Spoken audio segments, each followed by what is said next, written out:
Well, I tried to make a clear back iPhone 8 like I've done with some of my Android phones, but unfortunately I failed. And I'll explain why as we tear this phone down. This video will show how to replace the screen and the battery on the iPhone 8. I'll have all the replacement parts and tools linked in the video description, like always. Let's get started.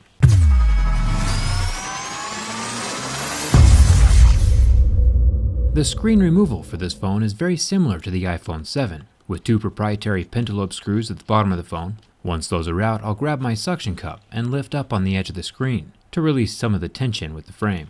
Then slip my thin metal pry tool between the plastic edge of the screen and the metal frame of the phone. Now the iPhone 8 is IP67 water resistant, just one step behind the LG V30 and the Galaxy S8. But that means there's some adhesive holding the screen down to the frame. So I found it easier to slip in just the tip of my tool and slice through that adhesive. It's excruciatingly important to not touch any of the fragile ribbon cables along the right side of the phone. They damage extremely easily. Also, your phone will not be water resistant after this repair, but it's also not water resistant with a cracked screen. Before the screen comes completely away, there's a series of clasps at the top of the screen, so I'll wiggle the display down just a smidgen to clear those, and then I'll fold it open like a book. Now that the screen is lifted away, we want to disconnect the battery. We'll find that connector under this metal plate with the 4 normal Phillips head screws holding it down. Using my plastic pry tool to not short anything out, I'll unclip the battery connector like a little Lego, and then pop off the screen and home button ribbons. They unsnap like Legos as well. There's one more ribbon at the top of the phone for the front camera and sensor array. I'll unscrew these 3 Phillips head screws, making sure to keep them organized. All the screws are different sizes, so it's important that they go back in the same hole they came from. And then the top ribbon cable can disconnect like the others. Then the whole screen can pull away from the phone. There's quite a bit of black waterproofing adhesive around the whole edge of the screen. Now that the screen is out of our way, let's take a look at this battery. It looks a bit different than usual. Instead of 2 magical pull tabs, we have 4, which is a good thing in my opinion. If you fail on one, it's not that big of a deal. Basically, with the magic pull tabs, you grab the lip of the little black tab and then pull it out from underneath the battery. As the adhesive stretches, it loses its stickiness. Just repeat the process 3 more times with each of the little pull tabs. These are seriously the best way to adhere a battery. No heat or violence required for removal. The 4-tab method also keeps the adhesive from sticking to the top of the wireless charging, which you'll see here in a second. Now that the battery's out, you can see why a glass-backed phone was impossible. The entire back is actually metal, except for the wireless charging pad in the center, so there would be nothing to look at anyway, even if the glass could become clear. This metal frame is also probably what keeps the phone so rigid during my durability tests.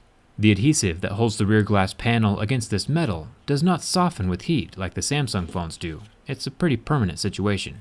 I'll dive deeper into the wireless charging and waterproofing of the iPhone 8 in another video. This is just the battery and screen replacement.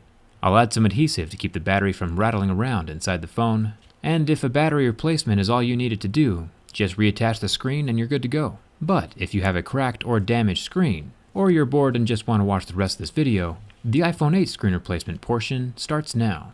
Up at the top lies the earpiece, which is also one of the dual stereo speakers. This needs to be transferred over to the new display. There's a metal bracket with 3 Phillips head screws holding it down. Remember to keep all those screws organized in a way that they can go back in the holes they came from. Pulling that front 7-megapixel camera out of the way reveals 2 more Phillips head screws that hold down the speaker. After the speaker's out, there's nothing left but some adhesive holding down that upper sensor array. It's important not to put too much pressure on the ribbons as you lift them up. These are about as fragile as paper and can tear, so if you want to keep things functional, go slow and be careful. Now the only thing between us and the new screen is a large metal plate covering the back of the LCD that we will most likely have to transfer over to the replacement display. This has Apple's usual proprietary Y000 screws, also sometimes called the Y.6 tri-wing.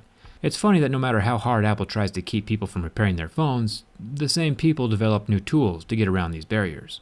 Speaking of barriers, remember that part where I said to keep your screws organized? That's especially important with the home button. This thing is finicky. There are 3 screws holding the bracket in place and 1 screw going down directly into the button itself. All of these are the same tri-wing screws we've been working with. After that bracket comes off, I'll pull up the fragile as paper ribbon cable from the frame of the screen, and then drop the home button out through the front glass. The large metal backplate can lift up from the screen at this point, except for the part that is adhered to the paper-thin ribbon cables at the bottom. Taking special care not to tear the ribbon cables, I'll pry them off the metal plate with a plastic pry tool. And this is probably what your replacement screen is going to look like. Just make sure your new screen has everything that your old screen used to have on it. Now at this point, you're either exhausted and stressed out from opening up your expensive phone, or maybe asleep from listening to me talk. As long as you kept your screws organized and haven't sneezed them off the table yet, the assembly process is pretty simple. Tuck the screen and home button ribbon cables back up underneath that metal plate and screw it down, with the 3 screws on the left side and 3 screws on the right side. After that, grab the finicky home button and push it through the front side of the screen, aligning the ribbon up with the screw holes and the pin on the frame. The metal plate goes on top of the home button, and the 3 screws around the edge are fine. But it's important not to torque down the center home button screw too far. Don't even make it tight. It needs to be snug and firm, of course, but screw it in too tight and the home button might not work anymore. So be careful. Once the home button's in place, we go up to the top for the accordion-like sensor array ribbon. I'll start with the rightmost box sensor, plop it into the square hole, and then fold the whole thing over to the left, lining everything back up with the grooves that came from. The golden circular pads at the bottom that give signal to the speaker line up with the 2 pins to keep them in the correct location. The top speaker gets put down before the camera and screwed in with the bottom 2 screws. Then the camera itself gets folded over the top of the speaker and set down into the circular hole it came from. Then the middle bracket with its 3 screws holds everything down tight. It should fit naturally at this point. It won't need to be forced into place if you origamied everything into the correct position. Now that the screen is assembled, it's probably easiest to plug in the top ribbon into the motherboard first, since it's at a weird angle, and then the bottom LCD and home button ribbons clip in after that, just like little Legos. The battery is the last thing you want to plug in. I usually test the phone at this point to make sure the new screen functions. If there are lines going through your screen or it doesn't turn on or look right, it might be a bad connection with the motherboard. Or it could just be a bad replacement screen. Double check the connection first. If that still doesn't work, maybe you screwed something up during the repair. Things can always go wrong with a phone as complex as this. The metal brackets that cover the connections keep everything down tight, just in case you ever drop your phone, nothing will come loose. 3 screws on the top metal bracket and 4 screws on the bottom metal bracket, all different sizes. So make sure the screws get back in the right hole. After all the screws are back into place, the phone folds shut like a book, and the top of the screen lines up with the metal frame first.